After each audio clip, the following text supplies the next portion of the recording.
예레미야 선지자가 예언자가 활동했던 시기가 언제인가? 북이스라엘은 이미 한 100여 년 전에 이미 멸망했고요. 아시리아 제국에게.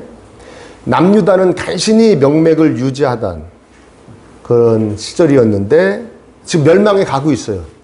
그리고 예레미야가 활동하던 그 시기 안에 멸망해버립니다. 그리고 예레미야가 하나님 말씀을 선포하는데 당연히 하나하나 듣기 싫은 말씀이에요. 왕으로부터 시작해서 일반 백성들에게까지 너의 죄로 망하는 거다. 빨리 돌이켜라 돌이켜라 하다가 나중에는 지금 돌이켜도 소용없다. 이미 멸망하기로 작정됐다. 살 길이나 찾아라. 멸망시키는 바빌로니아에게 복종해라. 괜히 저항하다 다 죽는다. 뭐 이런 말을 하는 거예요. 그래서 백성들이나 뭐 지도자들이나 왕까지 예레미야만 보면 그냥 어떻게 해서 저걸 두들겨 패고 싶어가지고 저걸 어떻게 죽이고 싶어가지고 매일 예레미야는 고충을 겪습니다. 그럼에도 예레미야가 뭐라고 얘기하냐면 20장 8절과 9절에 보면 내가 입을 열어 말할 때마다 폭력을 고발하고 파멸을 외치니 주님의 말씀 때문에 나는 날마다 치욕과 모욕거리가 됩니다. 이제는 주님을 말하지 않겠다.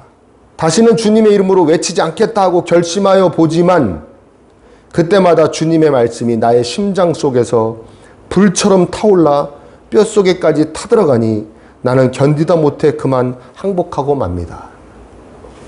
하나님 말씀이 막 안에 들어와서 막 도저히 제가 괴로워가지고 하나님이 전해라 하시면 안전하고 못 버텨서 다시는 전하지 않고 내가 전하기만 하면 내가 이 고통을 당하니 안전해야지 하고 결심을 몇 번씩 하다가도 자기가 솔직히 그냥 하나님 말씀을 다 전할 수밖에 없다고 고백을 하는 것이죠.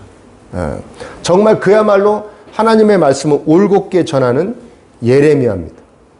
그런데 오늘 우리가 아까 교독의 시간에서도 읽었지만 예레미야서 곳곳에 거짓 지도자, 거짓 제사장, 또 거짓 예언자 이런 얘기가 계속 나와요. 예레미야도 그 사람들에 대해서 탄식을 하고 어쩌면 저렇게 하는가 하고 하나님께서도 오늘 본문의 말씀처럼 매우 화를 내십니다. 이 거짓말쟁이, 거짓된 예언자들 내 이름을 팔아가지고 거짓된 예언을 한다 따르고 화를 내세요. 하나님께서 참 예언자인 예레미야를 통해서 하시는 말씀과 완전히 다른 말씀을 전하기 때문입니다. 저는 이 부분에서 깨닫는 바가 있어요. 뭐냐면 지금부터 2600년 전에 그 거짓 예언자들이 난무했었고 그들이 하나님의 말씀을 제대로 전하던 예레미야보다 백성들에게 그런데 인기가 있었고 인정과 칭찬과 융숭한 대접을 받았습니다. 하나님 말씀을 올곧게 전하는 예레미야는 매일 핍박을 당했는데 이 거짓말 살살하는 거짓 예언자들은 너무나 융숭한 대접을 받았어요. 백성들에게. 그런데 오늘날에도 하나님께로부터 전해진 말씀이 아닌 거짓 가르침이 난무함이 똑같고 2600년 전과 그 거짓된 가르침에 많은 교인들이 미혹되어 있다는 사실을 깨닫게 됐습니다. 그래서 그 거짓된 가르침을 전하는 지도자들 대부분 이제 목사들이죠. 그들이 교인들의 관심과 인정과 칭찬을 받고 대접을 받습니다. 그런데 이런 현상은 예레미야처럼 하나님 말씀을 정말 올곧게 전하려는 그 메신저들의 사기를 꺾어버리는 거예요. 마음을 아프게 하고 무엇보다 그리고 하나님께서 화를 내시는 일인 거예요. 거짓된 예언을. 그래서 저와 여러분 분별할 줄 알아야 될 줄 믿습니다. 분별할 줄 알아야 돼요. 그렇지 않으면은 말씀을 들으면서 읽으면서 그 거짓 예언자들이 거짓 목사들이 하는 설교 쓴 책을 들으면서 읽으면서 다른 사람에게 권하면서 너도 들어봐 너도 읽어봐 하면서 누구에게 죄를 짓는다? 하나님께 죄를 짓는다. 심각한 일이죠. 그러니까 신앙생활을 열심히 하면 할수록 죄 짓는 거예요. 놀라운 것은 뭐냐? 그런데 예레미야 시대의 그 거짓 예언자들이 전하는 거짓 예언자들이 많고 그들이 인기를 끌고 뭐 그랬다는 것과 오늘날의 이 거짓 또 전화 메신저들이 난무하고 그다음에 인기를 끈다, 이것도 똑같다 그랬잖아요. 근데 더 놀라운 거 뭐냐면 전하는 내용도 똑같아요. 전하는 내용. 그래서 우리 그 내용이 뭔지를 알아야 됩니다. 그래서 우리가 분별할 수 있을 줄 믿습니다. 자, 첫째는 16절입니다. 16절 한번 다 같이 예레미야서 23장 16절 한번 읽어봅니다. 시작.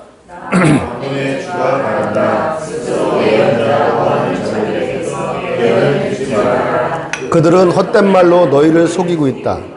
그들은 나 주의 입에서 나온 말을 전하는 것이 아니라 자기들의 마음 그들에게 속지 마라. 헛된 말이다. 나에게서 나온 말이 아니다. 예언자는 나한테서 나온 말을 전하는 게 예언자인데 난 그들한테 말을 준 적이 없다. 말씀을 준 적이 없다. 그러니까 지들 마음속에 있는 얘기 막 하고 있는 거다. 내 말이 아니다. 그러시는 거예요. 응? 오늘날에도 하나님께로부터 나온 말이 아닌 말을 전하면서 자기에게 하나님이 하신 말씀이라고 우기는 사람들이 있어요. 제가 아는 어떤 목회자가 있는데 이 사람은 기도할 때마다 예수님을 만난다는 거예요. 예수님을 만나서 예수님이 막 얘기를 해주신대요. 그러면서 내가 너에게 해주는 얘기를 책으로 꼭 엮어서 최대한 네 주변에 있는 많은 그리스도인들에게 읽을 수 있게 하라고 그러신대요. 누가? 예수님이. 아유, 얼마나 감동적입니까? 기도할 때마다 예수님이 만나주시니. 근데 여러분 가만히 생각해 보십시오. 그러면 성경은 왜 있습니까? 성경이 있는데 왜 그 목사에게 예수님께서 따로 만나서 말씀을 주십니까? 응? 성경을 우리에게 주신 이유가 뭐냐면 가장 안전한 소통의 도구이기 때문에 주신 거예요. 저와 여러분, 하나님과 우리 사이에 가장 안전한 소통의 도구이기 때문에 주신 거예요. 하나님께서, 여러분 상상을 해보세요. 하나님께서 각자에게 딱 그 믿음의 분량대로, 성격대로, 또 배움의 양대로, 가정 환경에 맞게 말씀을 주실 수 있을까요, 없을까요? 아무개 권사야, 너는 훌륭하다. 너는 창세기부터 요한계시록까지 다 줄게. 김은호 목사야, 너는 마태복음이나 줄게. 넌 다른 것까지 감당하기에는 아직 믿음이 안 된다. 너는 마태복음만 줄게. 하실 수 있을까요, 없을까요? 그렇게 주실 수 있어요. 그렇게 주실 수 있는 능력이 있으신 분이에요. 다 몇십억이 됐던 몇천억이 됐던 다 그렇게 주실 수 있어요, 말씀을. 응? 근데 왜 그렇게 안 하실까요? 그 방법은 너무나도 불완전하기 때문에 그렇습니다. 왜? 인간의 마음과 생각은 왜곡이 심해요. 응? 여러분, 내가 오늘 낮에 누구한테 들은 얘기를 그날 밤에 다른 사람한테 그대로 전할 수 있어요? 바로 낮에 들은 얘기도 가만히 있어봐, 뭐라 그랬더라? 그게 인간이에요. 왜곡이 심하단 말이에요. 근데 하나님이 각자에게 말씀을 주면 그거 자기가 기억하려면 적어야 될 거 아닙니까, 자기가 어떻게 하나님 말씀이 주신 대로 그대로 적습니까? 그대로 전합니까? 불가능하죠. 무슨 말인지 되십니까? 그래서 유명인들이 항상 이런 고백 많이 하잖아요. 어떤 기자가 와가지고 자기하고 인터뷰를 했는데 이 사람이 감사합니다고 이 기자가 갔는데 며칠 있다 다른 기자가 와가지고 연예인님 이 기자하고 인터뷰 하셨다면서요? 그래서 예, 했습니다. 그러면 그때 이런 얘기 하셨다면서요? 그러면 자기가 생전 하지도 않은 얘기를 했다고 그러는데 그런 얘기를 하잖아요. 저만 들어본 얘기예요? 그래, 사람들이 그렇게 왜곡이 심해. 말씀을 전하는 것이. 거기다가 그리스도인들끼리 매일 싸울 겁니다. 자신에게 말씀하시는 하나님이 진짜라고. 각자에게 말씀하시면. 이해되세요? 그래서 하나님께서 그 누구도 추가하거나 삭제하거나 변형시킬 수 없게 종이에다 쓰신 거예요. 종이에다. 성경을 주신 것입니다. 아멘? 안타까운 건 왜 원본이 없을까? 사본만 있을까? 수많은 사본이 있습니다. 근데 여러분 그게 은혜예요. 사본만 있는 게 은혜인데 몇 가지가 있는데 오늘 한 가지만 말씀드리면 원본만 있다면 어떤 강력한 힘 있는 사람이 가져다가 얼마든지 왜곡시킬 수 있어요, 없어요? 얼마든지 왜곡시킬 수 있죠. 근데 사본이 너무 많아서 구약만 1000여 개가 있고요. 신약은 5000개가 있어요. 사본이. 5000개가 넘어요. 그러니까 내가 한 사본 잡고 변형시켜 봐야 999개가 딴 말하고 있기 때문에 왜곡시킬 수 있어요, 없어요? 왜곡시킬 수가 없어요. 사본이 그렇게 많기 때문에. 무슨 말 이해되십니까? 그것도 하나님의 은혜예요. 사본만 있는 게. 누구 마음대로 고칠 수가 없어요. 그 성경에다가 하나님께서 우리에게 꼭 필요한 말씀, 이 정도면 충분해. 더 이상 다른 얘기 나한테서 들을 필요 없어 하는 말씀을 다 쏟아부어 넣으신 것이에요. 아멘? 그래서 그 성경을 쓰고 성경을 지키고 성경을 유지하고 우리에게 전하다가 얼마나 많은 사람들이 피를 흘렸습니까? 성경이 그렇게 귀한 말씀. 그러므로 누군가 여러분에게 당신이 믿는 하나님은 어떤 분입니까? 라고 물어보면 뭐라고 얘기해야 됩니까? 성경을 통해서 자신을 드러내신 분이다 라고 얘기해요. 우리 하나님은 성경을 통해서 자신을 드러내신 분이에요. 그게 정답이에요. 다른 답이 없어요. 그게 정답이에요. 명확한. 그래서 성경을 맺으시면서 요한계시록 22장에 여러분 찾아보세요. 요한계시록 찾기 쉽죠? 성경 맨 뒤에 있어요. 요한계시록 22장에 하나님께서 당신이 주시는 말씀을 맺으면서 마지막 명령을 하십니다. 이게 하나님이 우리에게 주시는 마지막 명령이에요. 22장 18절 19절 보십시오. 그 뒤에는 찬송이고 하나님에 대한 경배와 찬송이고 그 앞에가 하나님이 우리에게 주시는 마지막 부탁이에요. 명령이에요. 18절 19절 읽어봅니다. 시작. 나는 이 책에 기록한 예언의 말씀을 듣는 모든 사람에게 증언합니다. 누구든지 여기에 무엇을 덧붙이면 하나님께서 그에게 이 책에 기록한 재앙들을 덧붙이실 것이요. 또 누구든지 이 예언의 책에 기록한 말씀에서 무엇을 없애버리면 하나님께서 이 책에 기록한 생명나무와 그 거룩한 도성에서 그가 누릴 몫을 없애버리실 것입니다. 아멘. 대충 들어도 무슨 말씀입니까?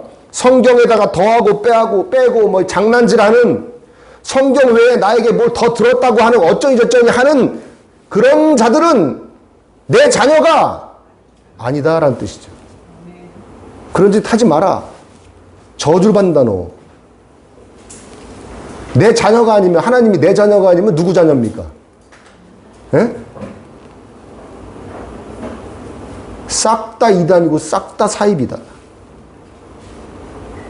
그러니까 성경 외에 뭐 하나님이 나한테 뭐 어떻게 싹 다 이단이고 싹 다 사입이에요. 이런 말씀을 하실 수 있죠. 내가 널 사랑한다. 그렇죠? 근데 그 성경에 나오는 말씀이에요, 아니에요? 나오는 말씀이죠. 내가 너를 위해 십자가에서 피 흘렸다. 성경에 나오는 말씀이에요, 아니에요? 이런 말씀을 하시겠죠. 그러나 성경 외에 책으로 써서 읽혀야 되는 걸 주신다? 그건 사입이에요. 마귀 자녀예요. 마귀 자녀. 사탄의 자녀예요. 그런데 그 성경 외에 하나님께서 자신에게 말씀을 주신다는 그 사람을 그렇게 이야기하고 설교하고 책까지 쓴 사람을 한국 교회에서 강단에다 세워가지고 설교를 듣는다 이거예요. 왜? 교인들이 좋아하니까. 유명하니까.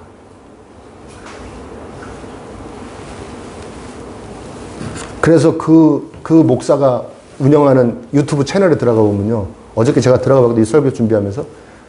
다 영상이 조회수가 3만이 넘어요. 김은호 목사는 내 자존심이 상해가지고요.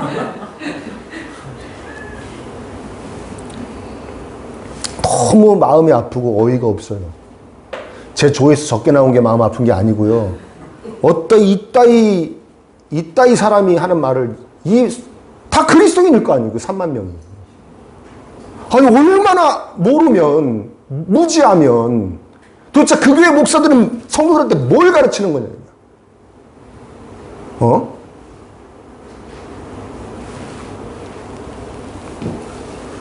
평생 명심하고 사십시오.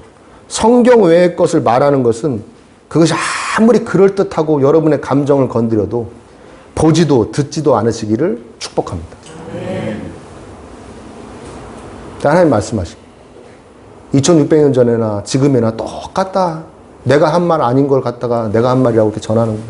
근데 사람들은 그거 좋아하고 그럼 오늘 화내시는 거예요. 예레미야에서.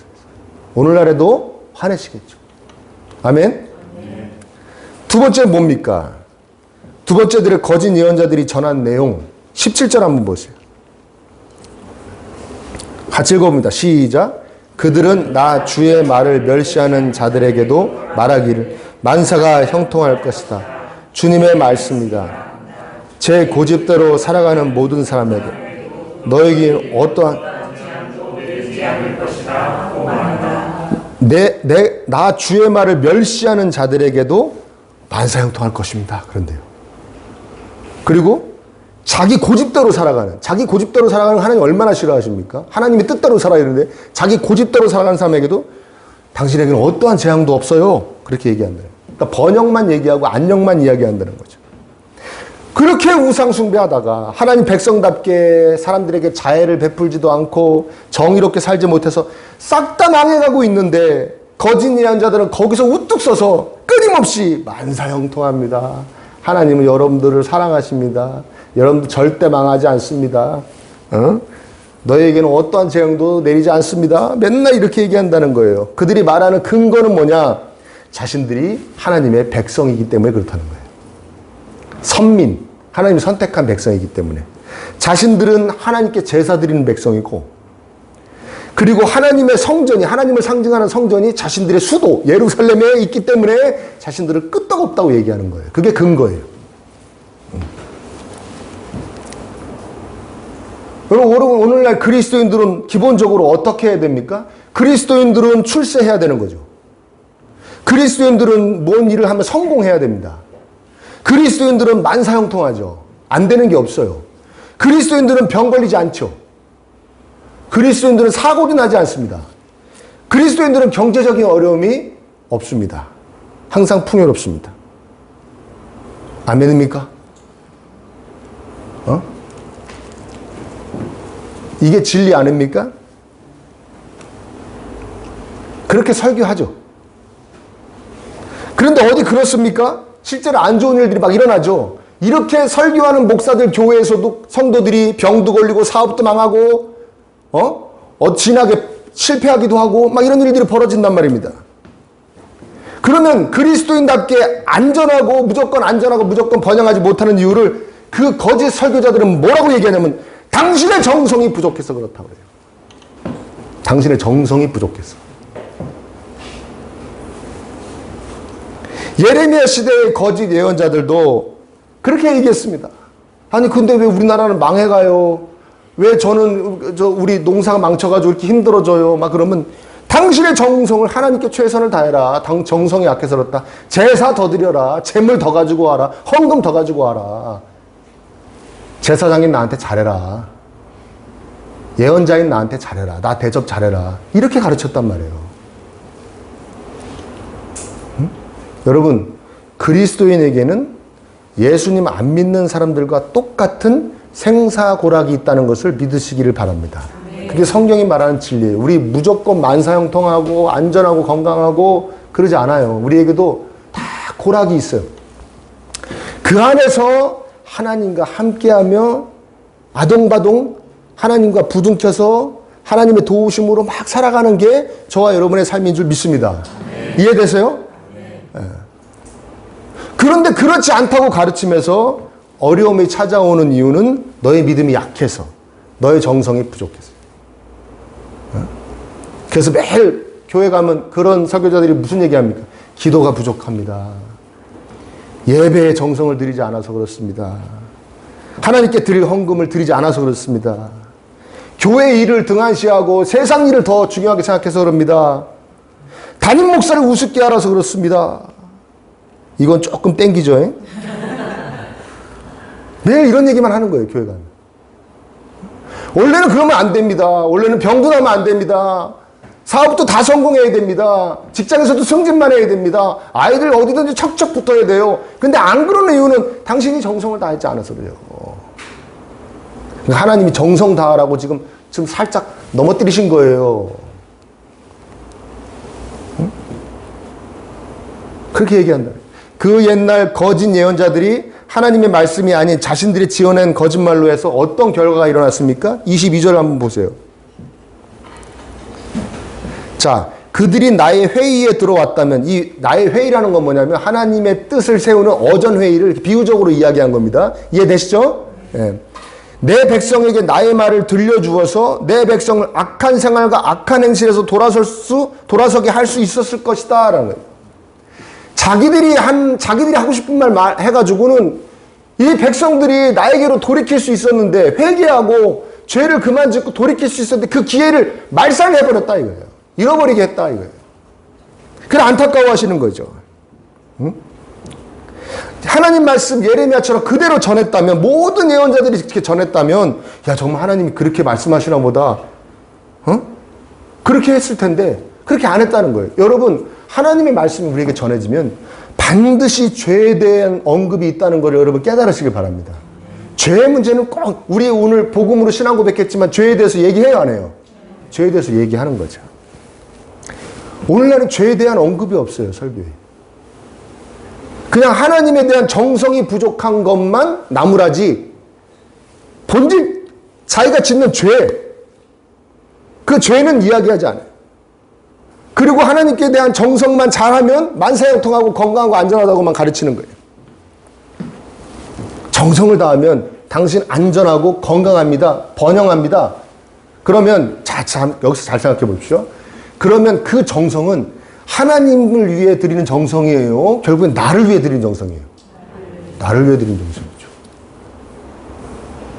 내가 안전하고 내가 건강하고 내가 복되기 위해서 정성을 다하라고 가르치고, 그렇게 정성을 다하는 것은 결국엔 나를 위해 정성을 다하는 건데, 성경에서 말하는 죄가 뭡니까?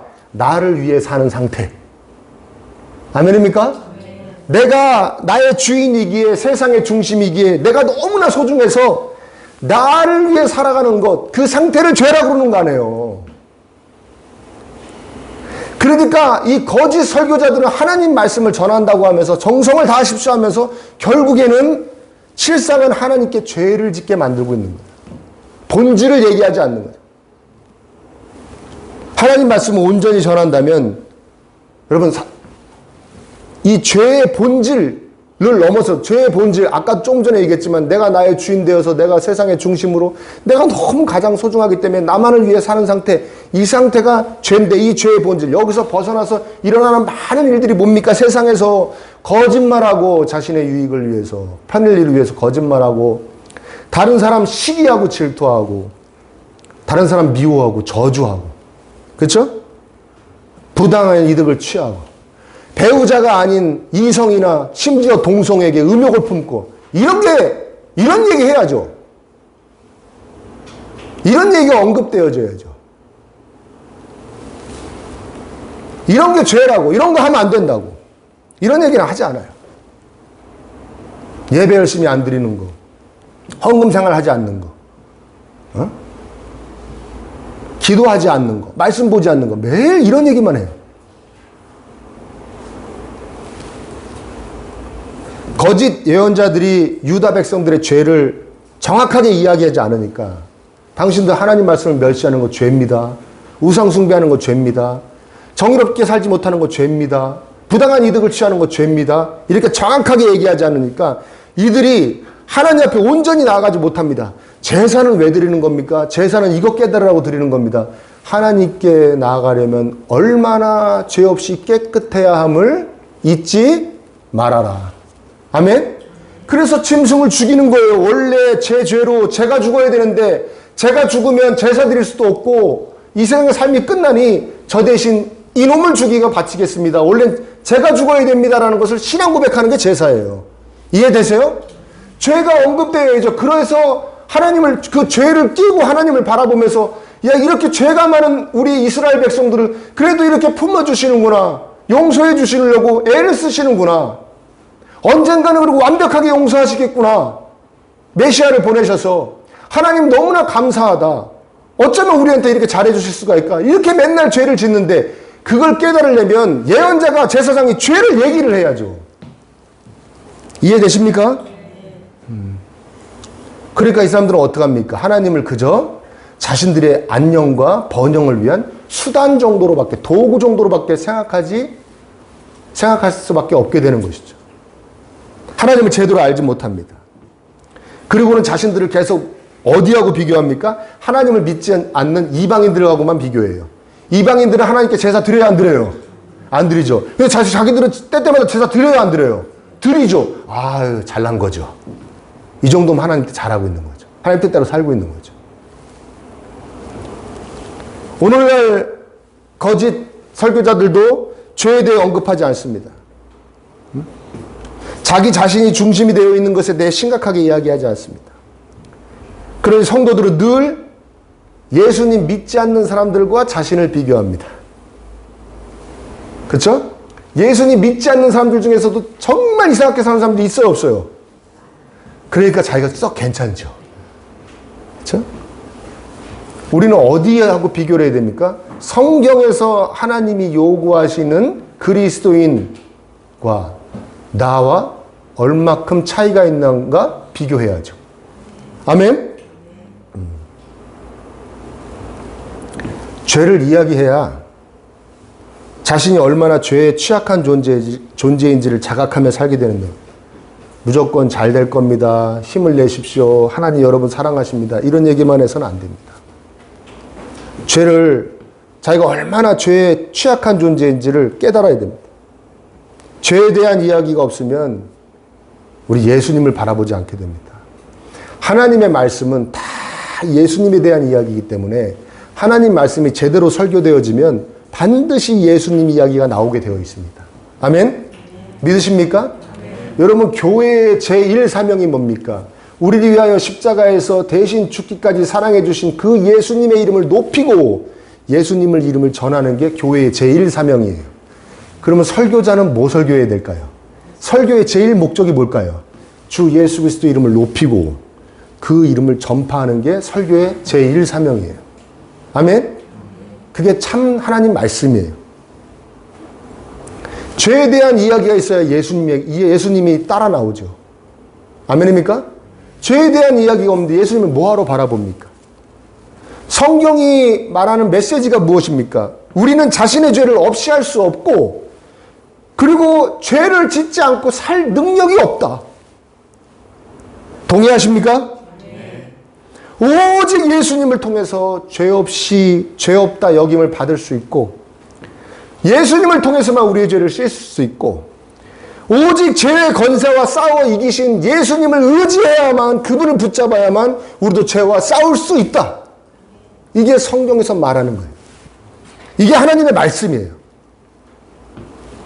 우리는 예수님 없이는 아무것도 할 수 없는 존재입니다.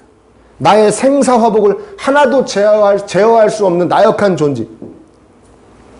오직 예수님의 은혜로 살아갑니다. 오직 예수님의 은혜로 살아갑니다.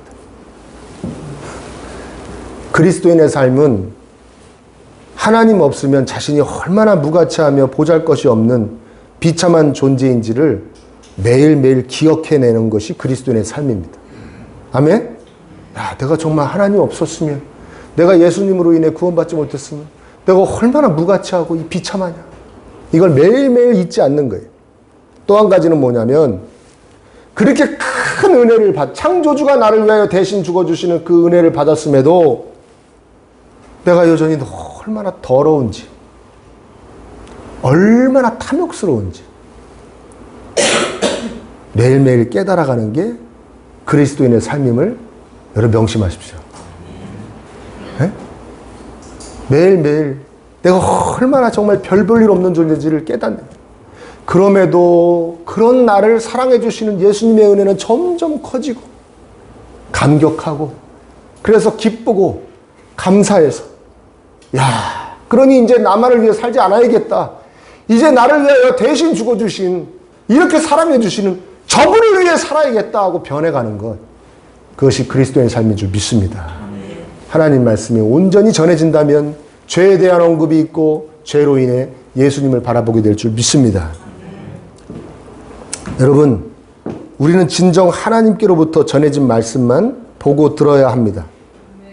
하나님의 말씀은 항상 잊지 마십시오. 예수 그리스도를 가리키고 예수 그리스도를 가르치고 있습니다. 성경 밖에 있는 하나님의 말씀은 없습니다. 아멘? 미혹되지 마십시오. 죄에 대해서 불편하지만 읽고 듣고 매일 묵상해야 됩니다. 자신의 죄를. 그래야 우리 좋으신 예수님께로 더욱더 가까이 가게 됨을, 그래서 진정한 그리스도인답게 살 수 있게 됨을 이 시간에 명심하시기를 축복합니다.